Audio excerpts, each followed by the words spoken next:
আপনারা কোনো নির্বাচিত সরকার নয়। এদের উপরে এইভাবে নির্যাতন করা হলো, কোমর বেচা ধরে হ্যান্ডকাপ লাগাইয়ে, এমনকি তাদের কন্ট্রোল রুমে নিয়ে তাদেরকে আঘাত করা হলো। এই জন্য আমি ধিক্কার জানাই। এই কঠোর ফ্যাসিস্ট সরকারকে। আপনারা কারা? আপনারা কোনো নির্বাচিত সরকার নয়, কিন্তু আপনাদের দেশ চালানোর ক্ষমতা আমরা দিয়েছি, অথচ আপনারা আমাদের উপরে অত্যাচার করেন। আমাদেরকে কোনোভাবেই আমাদেরকে সুযোগ না দিয়ে আমাদের শিক্ষক ভাইদেরকে অত্যাচার করেছেন এবং কন্ট্রোল রুমে নিয়ে আঘাত করছেন। এটা মর্মান্তিক ধিক্কার জানাই। উপদেষ্টা মণ্ডলীকে আমি জানি ডক্টর ইউনূস সাহেব একজন শিক্ষক, তিনি চিটাগং ভার্সিটি থেকে শিক্ষকতা করে তিনি আমেরিকায় অনেক বড় বড় কিছু করেছেন।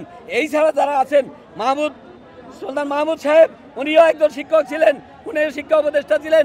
কিন্তু আপনারা এত জ্ঞানী গুণী মানুষ, বিবেকবান থাকতে আমার শিক্ষক ভাইয়ের উপরে কেন অত্যাচার করা হলো, কেন হাত তোলা হলো, দাঁড়িয়ে ধরে টানা হয়েছে, কলার ধরে টানা হয়েছে কেন?